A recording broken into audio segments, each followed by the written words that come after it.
The morning I realized I had broken the man I loved most, I was standing in our kitchen wearing his old Columbia sweatshirt, watching him pack his lunch with the mechanical precision of someone who had already checked out emotionally. George had always been deliberate about small things, the way he folded his sandwich wrapper into perfect squares, how he arranged his apple and granola bar in the same corner of his lunch bag every day. But that morning in March 2019, there was something different in his movements, something final. "You don't have to do that anymore," I said, nodding toward the second sandwich he was wrapping. "I can grab something at work." He paused, his hands stilling on the parchment paper. "I know," but he finished wrapping it anyway, placed it next to his own, and I understood with a clarity that made my chest tight. He wasn't making my lunch out of love anymore. He was making it out of habit and maybe out of duty, but the tenderness that had motivated those small acts of care for the past 4 years had evaporated.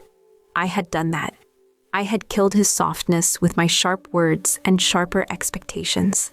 Let me back up, because the story doesn't really start there in the kitchen. It starts 18 months earlier on a humid August evening when George came home from his job at the environmental consulting firm, looking like someone had put him through a blender. His shirt was wrinkled, his usually neat brown hair was disheveled, and there were actual tear tracks on his cheeks. "What happened?" I asked, looking up from my laptop where I'd been reviewing quarterly reports for the nonprofit where I worked as development director. "Randy happened," he said, referring to his supervisor. He threw the Morrison Creek assessment back in my face, said it was inadequate, and showed a fundamental misunderstanding of federal water quality standards.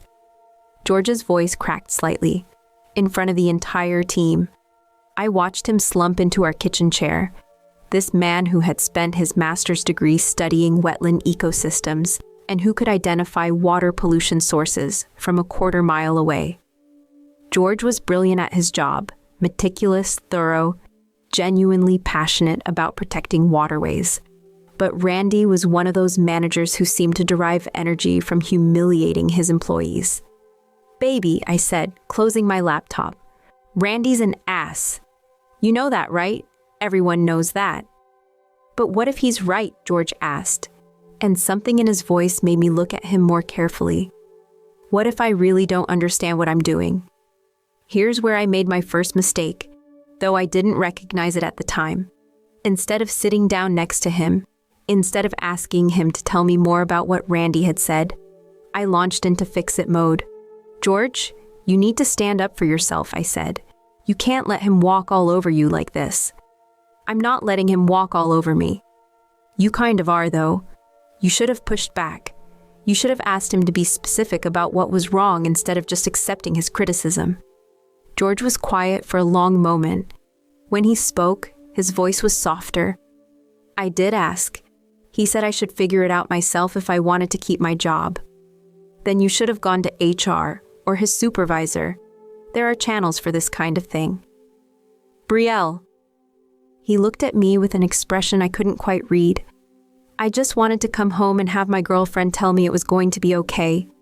I felt a flicker of irritation. "I am telling you it's going to be okay. I'm telling you how to make it okay." But that wasn't what he meant, and I knew it even then.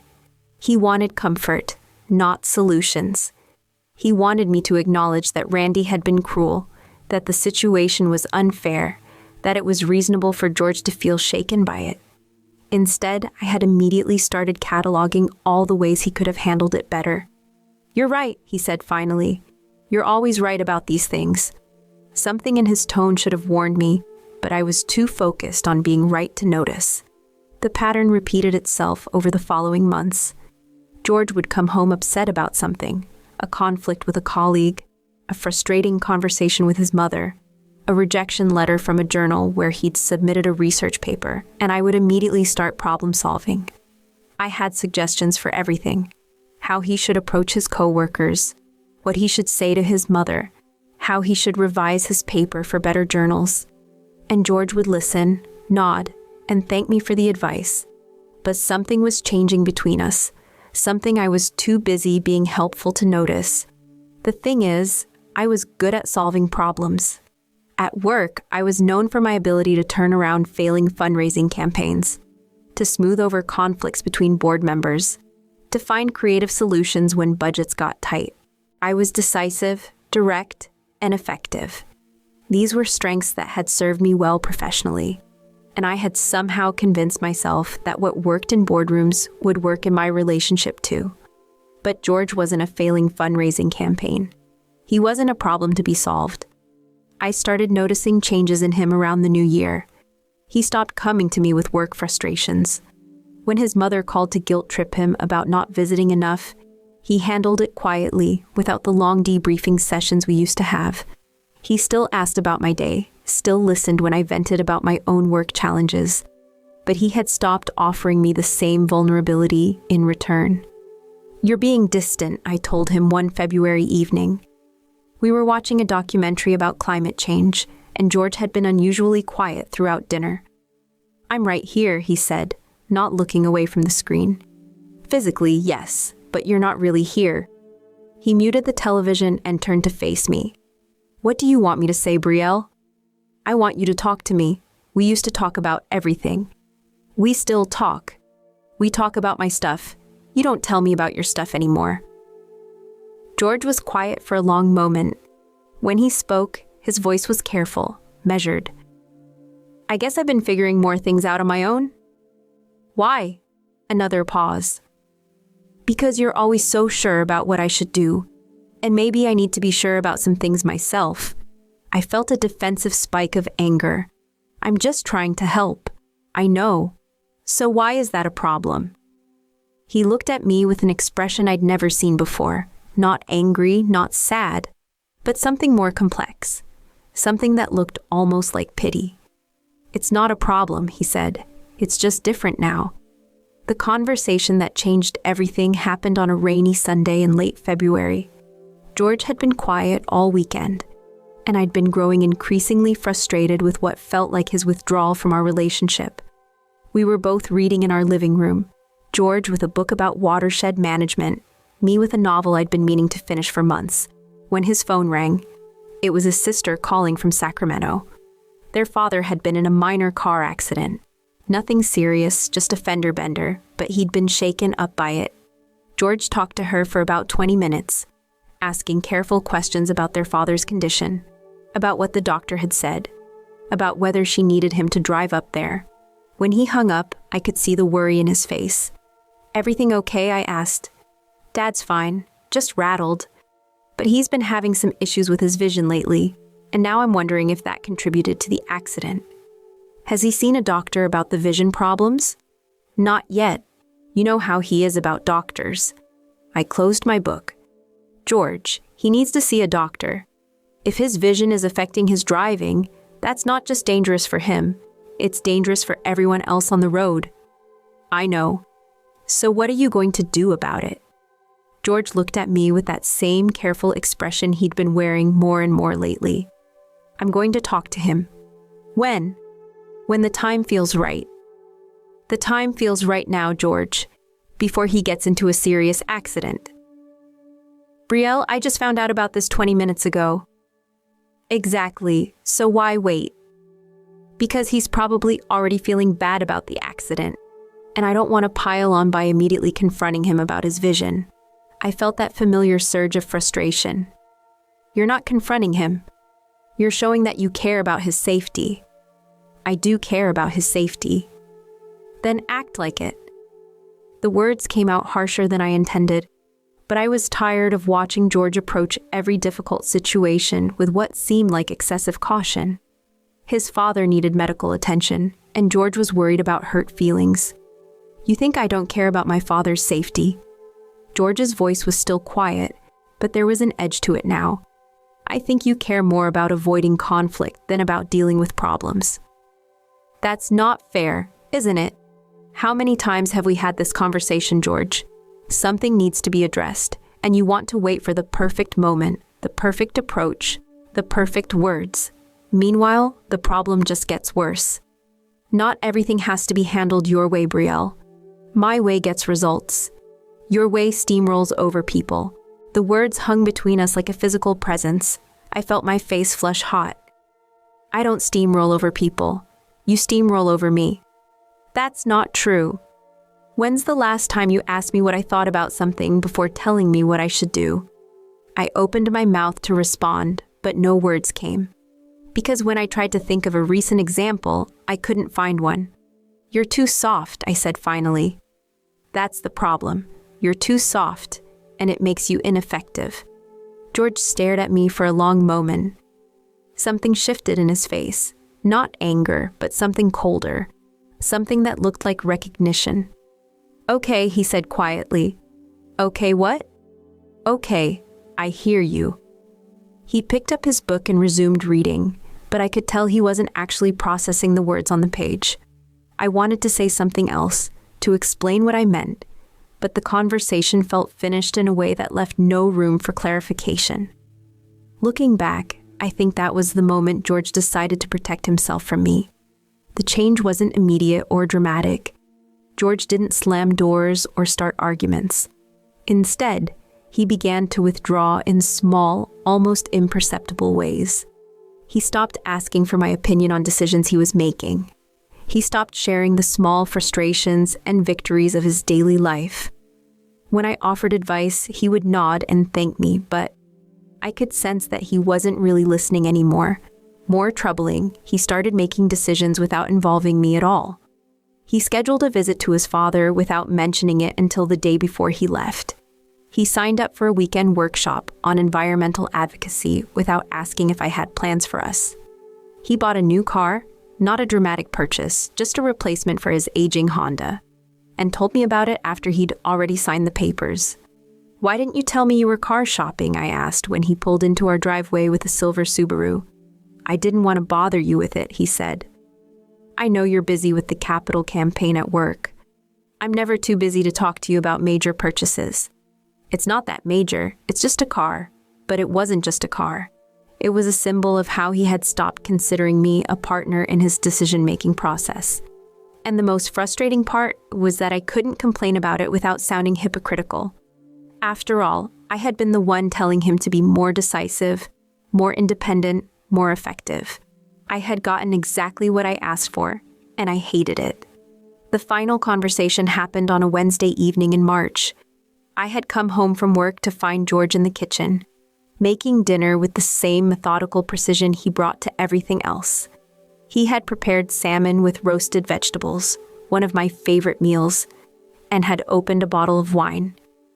What's the occasion? I asked, though something in the atmosphere made me suspect this wasn't a celebration. I wanted to talk to you about something, he said, not looking up from the stove. We ate in relative silence, making small talk about our respective days.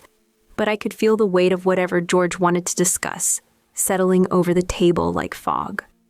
After dinner, we moved to the living room. George sat in the chair across from me instead of next to me on the couch, and I knew with certainty that this was going to be a conversation I didn't want to have. I've been thinking about what you said, he began, about me being too soft. George, I didn't mean... Let me finish, please. His voice was calm, but firm. You were right. I am soft. I do avoid conflict. I do care more about people's feelings than about getting immediate results. I wanted to interrupt, to tell him that those weren't necessarily bad things, but something in his posture warned me to stay quiet. The thing is, he continued, I used to think those were good qualities. I thought being gentle was a strength, not a weakness. I thought caring about people's emotional well-being was important, not just an obstacle to efficiency. It is important, I said quietly, but not to you. Not really. You've made it clear that you see my gentleness as a character flaw, something that makes me ineffective. That's not what I meant, isn't it? Because that's what you've been telling me for months. Every time I come to you with a problem, you immediately start explaining what I should have done differently. Every time I handle a situation in a way that prioritizes kindness over directness, you tell me I'm being too soft. I felt tears starting to form, but I fought them back. I was just trying to help you. I know, and maybe some of your advice was useful. But the message underneath all of it was that who I am, who I've always been, isn't good enough. That's not true. Then why do you keep trying to change me? The question hung in the air between us. I wanted to deny it, to insist that I loved him exactly as he was, but the honesty in his eyes made lying impossible. I don't know, I whispered. George nodded, as if my answer confirmed something he had already suspected. I've been doing a lot of thinking about this, about us, and I've realized that I've been trying to become someone you could respect, someone you could be proud of. But the person you want me to be isn't me. I am proud of you. You're proud of the idea of me, the version of me that takes your advice and becomes more assertive, more decisive, more like you. But you're not proud of who I actually am.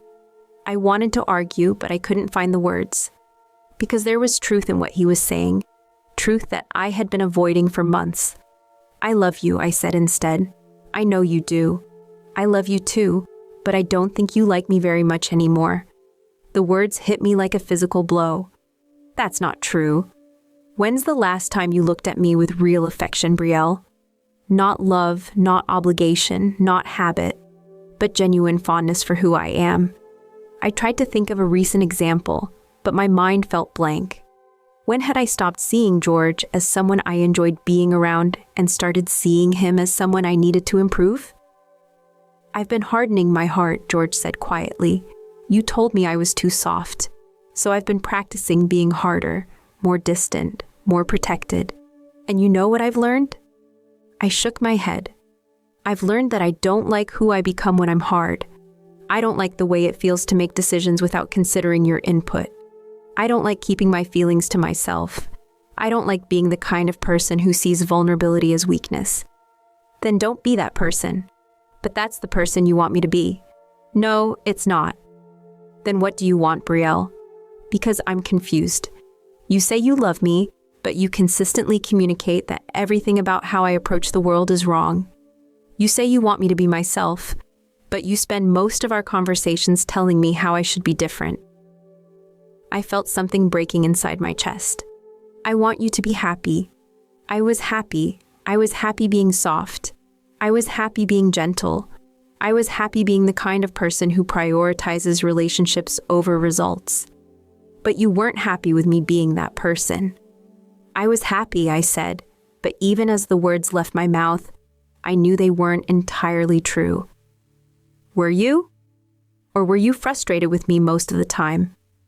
I thought about the past year of our relationship, about the constant undercurrent of irritation I had felt when George didn't handle situations the way I thought he should, about how I had started to see his gentleness as weakness, his thoughtfulness as indecision, his kindness as naivety. I was frustrated, I admitted, with me. With how you handled things, which is the same thing, Brielle. You were frustrated with me. We sat in silence for several minutes. I could hear the neighbor's dog barking, the sound of traffic from the street, the hum of our refrigerator. Normal sounds from a normal evening that felt anything but normal. Where does that leave us? I asked finally. George was quiet for a long time. When he spoke, his voice was gentle but resolute. I think it leaves us recognizing that we want different things from a relationship. You want a partner who approaches problems the way you do. I want a partner who accepts how I approach problems. I can learn to accept. Can you? Really? Because this isn't about one conversation, Brielle. This is about a pattern that's been building for over a year. You've been trying to change fundamental things about my personality, and I've been trying to change fundamental things about myself to please you. Neither of us has been happy. I felt tears starting to fall. So what are you saying? I'm saying that I need to be with someone who likes my softness, not someone who sees it as a character flaw. And you need to be with someone who shares your approach to problem solving, not someone who makes you feel constantly frustrated. I don't want to break up. I don't want to either, but I also don't want to spend the rest of my life feeling like I'm not good enough for the person I love most. George moved out 2 weeks later.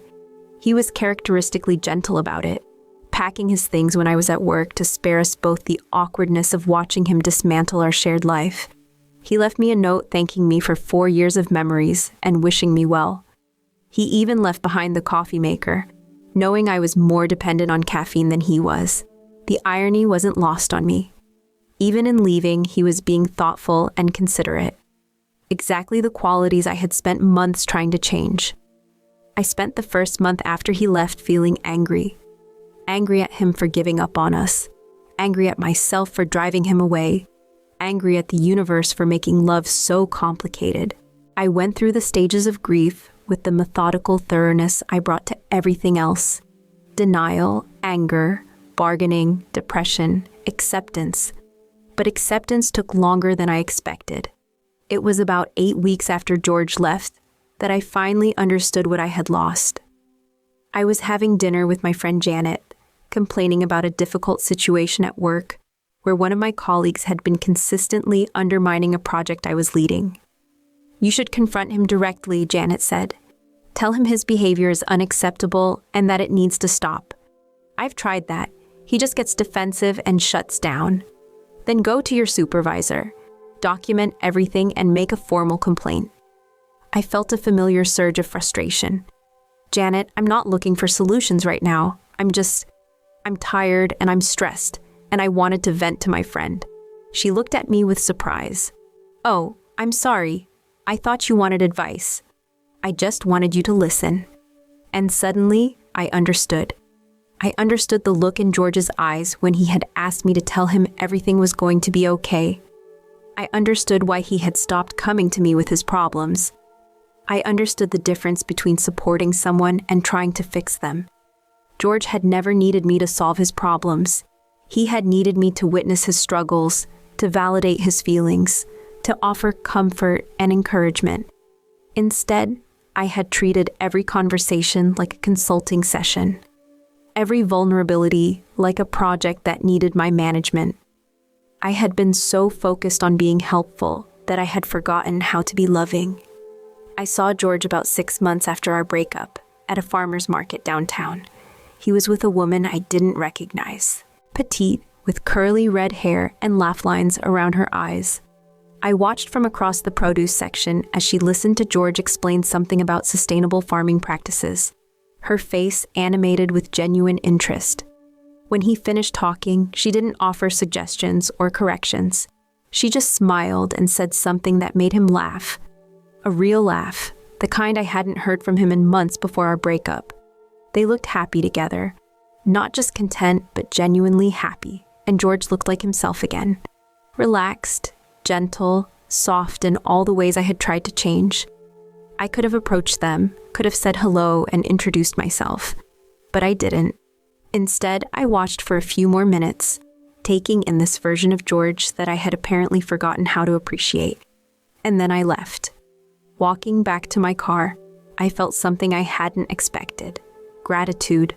Not for losing George, but for learning something essential about love that I had somehow missed in 32 years of living. Love isn't about improvement. It's not about identifying someone's flaws and helping them overcome them. It's not about molding another person into your ideal partner. Love is about acceptance. It's about seeing someone clearly, their strengths and their weaknesses, their tendencies and their quirks, and choosing to embrace all of it. It's about offering support without trying to control outcomes, about providing comfort without insisting on solutions. George had loved me that way. He had accepted my intensity, my need to fix things, my tendency to turn every conversation into a problem-solving session. He had never once suggested that I should be softer, more patient, more willing to let things unfold naturally. But I had not loved him that way.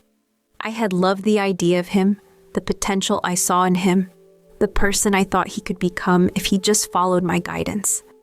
In trying to make him harder, I had made myself smaller. In trying to change his softness, I had lost access to my own tenderness.